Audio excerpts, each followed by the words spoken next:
This is a fantasy novel. It's romantasy. My first one ever, and it is Beauty and the Beast retelling. I personally really enjoyed writing this. I think it is similar to my contemporary work in that it is relatively easy to get into. There is not too much heavy world building. It is a love story first and foremost, and I think that makes it accessible to both romantic readers and contemporary readers. Um, and this one in particular has all of the things that I love. It's just pure escapism in the way that I just really enjoy myself. It's got forced proximity. It does have arranged marriage, which is something I'm relatively known to write. And I just greatly enjoy writing that. It has magic. It has a shadow daddy. I'm not sure if you're familiar with the concept, but it's a romantic thing. It's something I just really have enjoyed lately.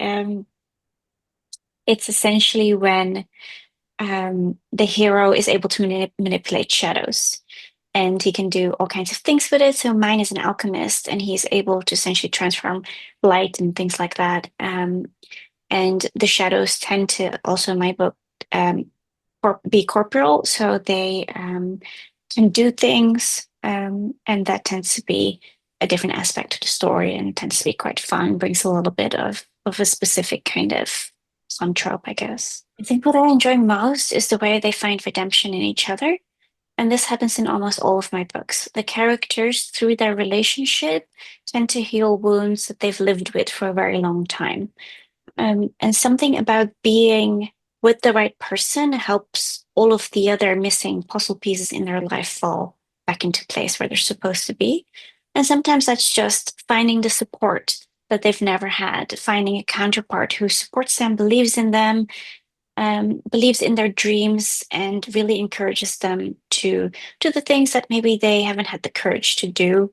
I would say that that's kind of generally the way that I write my relationships, and that's not any different for my contemporaries versus my fantasies. Felix, Thea, and Osiris, and we have Arabelle of Althea.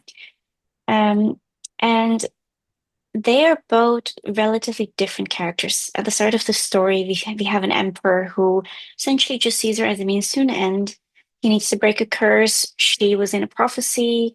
He will do whatever it takes to get her to marry him. That's one of the ways they think they might break this curse that has brought ice and disaster to his kingdom. Well, she is a princess who has magic in a country where that has been outlawed. And she has always been told to hide her magic, hasn't ever been appreciated for who she is, has been deemed cursed because she has magic that she's not supposed to have. And then this super powerful emperor walks into her life, and she thinks she's about to be oppressed all over again, like she's in her own kingdom. Thinks it must be a mistake because why would anyone need her? And once they're together, she slowly begins to understand that she's not as powerless as she's been made to believe she is. I think that was also the part of the story I loved most. Just watching her come into her power and really just acknowledge that she is a force to be reckoned with and really discover that for herself. I found that very satisfying to write. You will find that almost all books I write do tend to take place in the same world.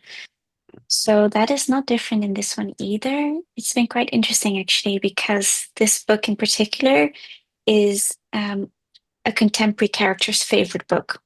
Similarly, the book that I've written now, the fantasy one, A Curse of Shadows and Eyes, that is a standalone. However, I have written it in a way where there's a side character I really loved, and I really wanted to know what her story would be. So I kind of left it open, so that we might revisit this world again and find out what her story is.